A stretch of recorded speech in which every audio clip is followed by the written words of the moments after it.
వికారాబాద్ జిల్లా తాండూరు పట్టణంలో నేడు సిపిఐ పార్టీ జిల్లా ప్రధాన కార్యదర్శి విజయలక్ష్మి పండిట్ అంబేద్కర్ చౌక్లో చలో ఖమ్మం పోస్టర్ను ఆవిష్కరించారు. ఈ నెల 18న ఆ పార్టీ ఖమ్మంలో జరగబోయే శతాబ్ది ఉత్సవాల ముగింపు సందర్భంగా ఏర్పాటు చేసిన భారీ బహిరంగ సభను దిగ్విజయం చేయాలని కోరుతూ పార్టీ కార్యకర్తలతో కలిసి ఆమె పోస్టర్ను విడుదల చేశారు.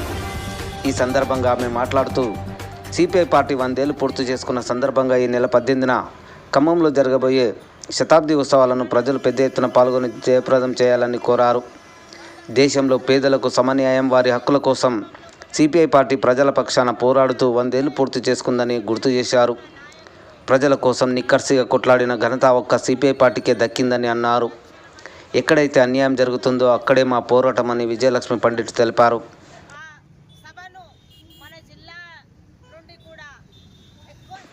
ఈ కార్యక్రమంలో సిపిఐ పార్టీ జిల్లా సహాయ కార్యదర్శి పీర్ మొహమ్మద్, రవీందర్, వెంకటేష్, అనంతయ్య, అబ్దుల్లా, మునీర్ అహ్మద్, సురేష్ కుమార్, బాబు, సుదర్శన్, పుష్ప, ఖాదర్, రాకేష్, జయప్ప, ఏసయ్య తదితరులు పాల్గొన్నారు.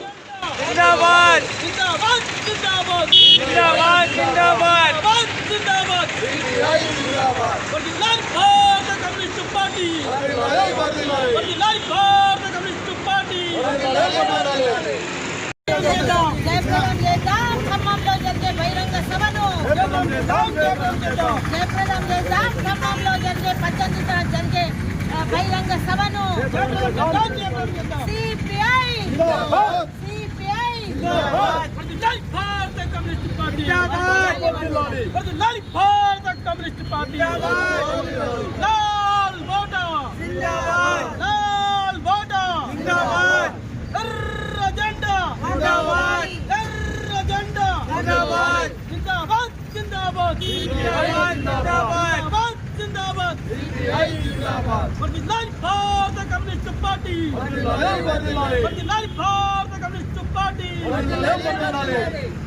ఈరోజు 18వ తారీఖున జరగబోయే ఖమ్మం బహిరంగ సభకు సంబంధించిన పోస్టర్ రిలీజ్ కార్యక్రమానికి సిపిఐ వికారాబాద్ జిల్లా ముఖ్య అతిథులుగా వికారాబాద్ జిల్లా కార్యదర్శి విజయలక్ష్మి పండిట్ గారికి మరియు అందరికీ ధన్యవాదాలు. ఈ సందర్భంగా జిల్లా కార్యదర్శి గారు 2 నిమిషాలు మాట్లాడతారు. 18వ తేదీన ఖమ్మం లోపల ఈ మన పార్టీ ఏర్పడి 100 సంవత్సరాలు పూర్తయిన సందర్భం లోపల ఖమ్మం లోపల పెద్ద ఎత్తున దేశవ్యాప్తంగా కూడా నాయకులు, పార్టీ కార్యకర్తలు, అభిమానులు అందరూ కూడా 5 లక్షల మందితో పెద్ద బహిరంగ సభ ఖమ్మంలో జరుగుతుంది. ఆ సభను మన జిల్లా నుండి కూడా ఎక్కువ సంఖ్యలో ఆ సభకు ఇచ్చేసి జయప్రదం చేయాలని చెప్పేసి ఈ ప్రాంత ప్రజలను అందరినీ కూడా కోరుతున్నా. అదేవిధంగా ఆ సభ సందర్భంగా మాకు అన్ని విధాలుగా కూడా ఈ ప్రాంతం నుండి సహాయ సహకారాలు అందించాలని చెప్పేసి ఇక్కడ ఉన్న ప్రజలందరికీ కూడా విజ్ఞప్తి చేస్తున్నాం. ఎందుకంటే కమ్యూనిస్టు పార్టీలు ఉంటేనే ప్రజల సమస్యల మీద వాళ్ళ నిజాయితీగా ఏమాత్రం స్వార్థం లేకుండా ఏదైనా సమస్య వచ్చినప్పుడు వాళ్ళ కోసం నిలబడేది సిపిఐ. ఎప్పుడు కూడా ఈ ప్రాంతం లోపల చిత్తశుద్ధితోటి ఏ స్వార్థం లేకుండా చేసిన ఎన్నో పోరాటాలు, ఉద్యమాలు కూడా మీ అందరికీ తెలుసు. కాబట్టి ఈ ప్రాంతం నుండి అందరూ కూడా మా పార్టీకి ఆశీర్వదించి సహాయ సహకారాలు అందించాలని చెప్పేసి, ఎందుకంటే ఈ సభ అనేది చాలా పెద్ద ఎత్తున జరుగుతున్నది. 5 లక్షల మందితో జరుగుతున్న సభ, అది కూడా తెలంగాణ ప్రాంతంలోనే. కాబట్టి అందరూ కూడా ఇక్కడ నుండి సహాయం అందించాలని చెప్పేసి కోరుతున్నాం. ఈరోజు దేశంలో ఉన్న పరిస్థితుల దృష్ట్యా ఈ దేశాన్ని, ప్రజాస్వామ్య దేశాన్ని కాపాడుకోవాలంటే, లేకపోతే ప్రజల సమస్యలు, రోజువారీ సమస్యలు తీరాలంటే ఈ పార్టీ, దీని ప్రజా సంఘాలు నిరంతరం పనిచేస్తున్నాయి. కాబట్టి మీరందరూ కూడా అది గుర్తించాలని చెప్పేసి కోరుతున్నా. యువకులైనా కూడా, విద్యార్థులైనా, రైతులైనా, లేకపోతే మహిళలైనా, ఎవరికి సమస్యలు ఉన్నా కూడా ఈ ప్రాంతం లోపల ఖచ్చితంగా మా దృష్టికి వచ్చిన ప్రతి సమస్య మీద కూడా నిలదీస్తున్నాం, ప్రభుత్వాన్ని అడుగుతున్నాం, విజ్ఞప్తులు చేస్తున్నాం, లేకపోతే ధర్నాలు చేస్తున్నాం. ఇక్కడ రోడ్ల సమస్య మన దగ్గర నుండి ఇంత ఫండ్ ప్రభుత్వానికి పోయినప్పటికీ కూడా, ఇంత రెవెన్యూ పోయినప్పటికీ కూడా ఈ ప్రాంతము వెనుకబడి ఉన్నది.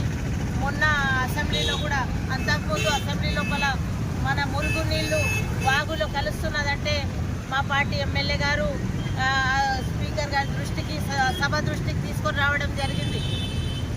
మంచినీళ్ళు కలుషితంగా మారిపోయి ప్రజలకు ఇబ్బంది అవుతుందని చెప్పేసి ఆ విషయం అయితేనేమి, తాండూరు లోపల చూసుకుంటే ఎన్నో సమస్యలు ఉన్నాయి. ఈరోజు మొన్న ఇంతమంది బస్సు దీంట్లో చనిపోతే అప్పుడు రోడ్ల సమస్య గుర్తొచ్చింది ప్రభుత్వానికి. అంతేకాకుండా నీళ్ల సమస్య, విపరీతంగా నీళ్ల సమస్య ఈ ప్రాంతంలో ఉన్నది. దానికి కారణమేంటి? ఇసుక ఇష్టం వచ్చినట్లు తరలిస్తున్నారు. ఏ మాత్రం అడ్డు లేకుండా ఇసుకను తరలిస్తున్నారు. కాబట్టి భూగర్భ జలాలు అడుగంటిపోయి ఇక్కడ నీళ్లు నిలబడే పరిస్థితి లేదు. తద్వారా ఎన్ని గోదావరి జలాలు తెస్తున్నాం, కృష్ణా జలాలు తెస్తున్నాం, అది ఇది చెప్పినా కూడా మరి నల్లాలు ఇంత రాకపోవడానికి కారణమేంది? జనాలు పెరిగిపోతున్నారు. ఎందుకంటే హైదరాబాద్ తర్వాత అతిపెద్ద ప్రాంతం తాండూరు ప్రాంతం కూడా. ఇక్కడ జనాలు, ఇక్కడ చాలా ఫ్యాక్టరీలు ఉన్నాయి, పని చేసే వాళ్ళు ఎక్కువ మంది సంఘటిత అసంఘటిత కార్మికులు ఉన్నారు. అదేవిధంగా వివిధ బిజినెస్లు చేసుకునే వాళ్ళు ఇక్కడ పెరిగిపోతున్నారు. దానికి తగిన విధంగా సోర్సెస్ లేవు ఇక్కడ. కాబట్టి నీళ్లు రాకుండా అయినాయి. ఈ నీళ్లు ఇన్ని రోజులు రాకపోతే ఎవరు అడిగే నాతుడు లేదు. ఇటువంటివన్నీ కూడా కార్యాచరణ మేము రూపొందించి ప్రతి సమస్య మీద కూడా ఖచ్చితంగా ధర్నాలు చేపడతాము, ఉద్యమ కార్యాచరణ తీసుకొని ఉద్యమాలను చేపడతామని చెప్పేసి ఈ సందర్భంగా ప్రజలందరికీ కూడా మేము తెలియజేస్తున్నాం. అంతేకాకుండా ఇప్పుడు ఈ రోడ్లది కూడా మొన్న రోడ్లది కూడా చూసినాం. మన దగ్గర ప్రభుత్వ ఆసుపత్రి ఉండి ఇక్కడ ఐసీయూ లేకపోవడం అనేది అయితే మన ఒక సంతోషకరమైన విషయం ఏంటంటే, భేషజాలకు పోకుండా మన ఎమ్మెల్యే గారు, తాండూరు ఎమ్మెల్యే గారు అసెంబ్లీలో మాకు ఐసీయూ లేదు ప్రభుత్వ ఆసుపత్రి లోపల అని చెప్పారు. ప్రజల పక్షాన చెప్పారు. కాబట్టి వాళ్ళకు ముఖ్యంగా అభినందిస్తున్నారు. ఎందుకంటే అన్నీ మూసుకొని అంత బాగా చేస్తున్నామని చెప్పుకునే పరిస్థితుల్లో నాయకులు ఉంటారు. కానీ వాస్తవాలు మాట్లాడి మాకు ఐసీయూనే లేదు తాండూరులో అని చెప్పినట్టే మేము ఎట్లా పోరాటం చేసినాము, హాస్పిటల్ లోపల వసతులు కావాలని చెప్పి ఎన్నో పోరాటాలు చేసినాం ప్రభుత్వ ఆసుపత్రి కోసం. అటువంటి దాన్ని గుర్తించి వారు కూడా అసెంబ్లీలో చెప్పడం అనేది చాలా సంతోషం. ఇదే విధంగా నిజాయితీగా ఉన్నా కూడా నిజాయితీగా ప్రజలు, కమ్యూనిస్ట్ పార్టీలు మీరు కూడా ప్రజల కోసం పనిచేస్తే మన ప్రాంతం ఎట్లా బాగు కాదు అనేది ఖచ్చితంగా మనము, ఎందుకంటే ఇది ఛాలెంజ్గా తీసుకోవాల్సిన అవసరం ఉన్నది. అంతేకాకుండా ఈ అక్రమ లారీలు ఎన్ని వేల సంఖ్యలో లారీలు తిరుగుతాయి మన రోడ్ల మీద రాయల్టీ లేకుండా. అంటే రాయల్టీ ఎగ్గొట్టి విచ్చలవిడిగా పెద్ద పెద్ద బిల్డింగ్లు కొట్టు, అంటే అన్నీ వాళ్ళకి అన్నీ కావాలి. కానీ రాయల్టీ ప్రభుత్వానికి ఎగ్గొట్టి మరి మైనింగ్ డిపార్ట్మెంట్ ఏం చేస్తుందని చెప్పేసి సందర్భంగా నేను వాళ్ళ ముందర కూడా ఖచ్చితంగా మైనింగ్ ఆఫీసర్లు వాళ్ళు తన డ్యూటీని కరెక్ట్ చేయకపోతే వాళ్ళ దగ్గర కూడా ఖచ్చితంగా ఆ మైనింగ్ ఆఫీస్ ముందర తొందరలోనే ధర్నా చేపడతాం. ఎందుకంటే రాయల్టీ ఎగ్గొట్టేసి అక్రమంగా ఇక్కడ లారీలు పోయి రోడ్లన్నీ పాడు చేసి ఓవర్లోడ్ లారీలతోటి పోయి ఈ మొన్నటి చావుకు ప్రభుత్వ ఆదాయానికి గండి కొట్టి మళ్ళీ రోడ్లన్నీ పాడు చేయడానికి వీల్లేదు. కర్ణాటక నుండి కూడా లారీలు అక్రమంగా ఎన్ని లారీలు వస్తున్నాయి. ఇవన్నిటి మీద కూడా ఖచ్చితంగా పోరాటాలు నిర్వహిస్తాం. అదేవిధంగా పేదలైన అర్హులకు ప్రభుత్వ ఫలాలు అందాలి. ఒకరిద్దరికి లోన్లు వస్తే కాదు, ఇండ్లు కట్టుకోవడానికి అప్పుడు రాజశేఖర రెడ్డి గారు ఉన్నప్పుడు ప్రతి ఇంటి తలుపు కొట్టి మేము లోన్లు వాళ్ళకు మంజూరు చేయించినాం. వాళ్ళకు లేకున్నా కూడా మేము ఖచ్చితంగా వాళ్ళకు చైతన్యపరిచి వాళ్ళకు లోన్లు ఇప్పించినాం. ఆ విధంగా ఒకరిద్దరికి లోన్లు ఇచ్చి చేయి దులుపుకొని ఇండ్లు కట్టడానికి లోన్లు ఇస్తున్నాం. జాగాలు ఉన్న వాళ్ళకంటే కుదరదు. ఖచ్చితంగా ఎవరైతే అర్హులు ఉన్నారో, వాళ్ళకి స్థలం ఉన్నదో వాళ్ళు ఇల్లు కట్టుకుంటామంటే ఖచ్చితంగా వాళ్ళకందరికీ ప్రభుత్వం లోన్ ఇవ్వవలసిన అవసరం ఉన్నది. ఇంకోటి ఎవరి నాయకుని అంటే అండదండలు ఉన్న వాళ్ళకే ఇండ్ల స్థలాలు వస్తాయంటే అది తప్పు. ఖచ్చితంగా దాన్ని కూడా మేము నిజమైన లబ్ధిదారులకు అర్హులకే ఇండ్లు రావాలని చెప్పేసి అట్లా ఎవరైనా మళ్ళీ కొంతమంది మళ్ళీ ప్రతిసారి ఇండ్లు తీసుకుంటారు. వాటిని అమ్మేస్తారు. లేకపోతే ఇంకా ఇండ్లు ఉన్న వాళ్ళు కూడా ఇట్లా చేస్తున్నారు. అటువంటి వాళ్ళు కాకుండా నిజంగా కూడా పాపము చాలామందికి నీడ లేదు, ప్రభుత్వ బాధ్యత అది కాబట్టి అటువంటి వాళ్ళకందరికీ కూడా ఇండ్ల కొరకు నిజమైన అర్హుల ఇండ్ల కొరకు కూడా ఖచ్చితంగా మేము ప్రభుత్వం ఇప్పుడు ఇస్తుందని చెప్పేసి నేను నమ్ముతున్నా. ఎందుకంటే ఇప్పుడు ఎలక్షన్లు వచ్చినాయి కాబట్టి ఇస్తారు. 10 సంవత్సరాలు గత ప్రభుత్వం ఇవ్వకుండా ఇండ్లు చూపెట్టి ఎలక్షన్లలో ఓట్లు దండుకున్నారు. కానీ ఇప్పుడు అట్లా చేస్తే మాత్రం ప్రజలు బుద్ధి చెప్తారు.